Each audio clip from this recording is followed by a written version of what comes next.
16h44, c'est un segment qu'on aime beaucoup. Pas qu'on est potineux, mais on aime ça compter des petites anecdotes croustillantes sur des gens connus. Et jusqu'à temps qu'on reçoive un appel de la personne en question, on continue à le faire. Non, mais en fait, c'est parti des discussions qu'on a des fois avant l'émission. Oui. On se raconte des affaires de nos vies, puis là, on s'est dit, bon, on va faire ça en ondes. Ouais. Partagez ça avec les gens. Pour les auditeurs. Exactement. Commence avec toi, Max. Ah, oui. Tu nous parles de qui? François Mascotte. Ah, OK. Et moi, en 1990, écoute, jeune, tu dis, écoute, on sort de notre premier festival Juste pour rire où on a fait des galas. OK. On est booké sur une croisière Montréal-New York. Tu sais, quelque chose d'assez exotique. et on part, et je n'oublierai jamais, le premier soir, on joue au basketball, et François Mascotte, qui est un grand fan de basket, fait un saut, une espèce de lay-up pour aller dunker. Ouais. Et on pogne une vague, et le bateau descend, et il reçoit le rim du basket. En plein milieu, Ouch. le nez fendu, ça commence de même. Mais à un moment donné, on a frappé un ouragan. OK. C'est un des gros ouragans. On parle de 90 ici. Il a fallu qu'on fasse un détour de 300 km, en tout cas. Et là, quand tu dis là, vraiment, là, 24 heures, tu veux mourir ta vie. Là. 24 heures couchés tous les deux. On va pas bien, on file pas bien, on veut pas se lever. Tu vois tes pieds monter. Ça arrête plus. Écoute. À un moment donné, on rouvre la porte, on voit un des... Je sais pas matelots, mais ceux qui travaillent sur le bateau, en train de mettre des sacs... À vomi? Okay. À chaque mètre. Tu fais, OK, là, on est dans la marde. Et là, à un moment donné, quand on est sur le bord de mourir, sans exagération, et là, François puis moi, on dit, OK, on va appeler pour... ils disent jus d'orange puis biscuit soda. OK. Fait qu'on commande ça. Le serveur arrive avec nos jus d'orange et biscuit soda avec un mouchoir sur la bouche, comme quoi que lui est sur le bord de tout perdre ses moyens, lui aussi. OK. Il met ça sur le bureau entre nous deux. Oui. Et on n'est pas prêts l'un et l'autre à boire tout de suite. Et là, écoute, je frissonne et tout. Puis là, je suis couché dans mon lit et là, j'entends... J'ai le temps de me lever. OK. Les jus d'orange, un après l'autre, dans mon lit. Rappelle le même gars qui vient changer notre lit, ramène des... Et là, mon mascotte pogne l'air et fait, OK, là, c'est assez. Là. C'est de la merde. Moi, honnêtement, psychologiquement, je vais battre ça psychologiquement. Okay. C'est dans notre tête, le mal de cœur, Max. Je m'en vais au casino. Okay. Parce qu'on venait de croiser les eaux internationales, puis il fallait se mettre en veston-cravate. Et puis, à l'époque, Mascotte faisait toujours son show en veston-cravate. Okay. Fait qu'il dit, OK, moi, là, viens-t'en. Non, moi, je veux mourir.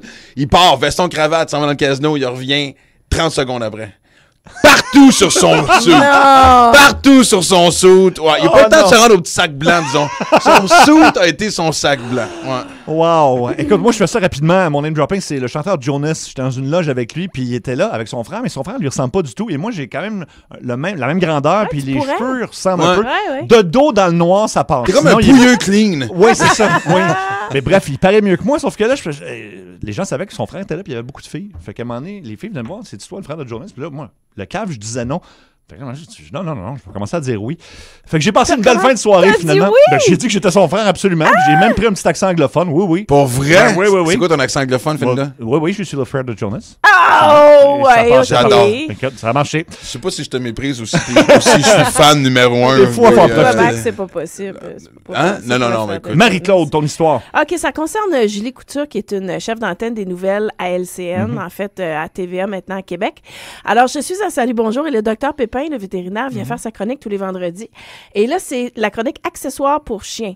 Donc, il amène une ribambelle de patentes, incluant des petites bottes en nylon, un petit chandail, des lunettes de soleil, des chapeaux, toutes sortes d'affaires. Et il vient avec Biscuit, son chien, qui est un chien tellement calme et gentil. Et moi, je sais pas trop pourquoi, je me suis dit, pourquoi on n'essaierait pas tous les accessoires en même temps? Personne ne me regardait. Sur le chien. Fait que j'y mets les petites bottes, j'y mets tout ça.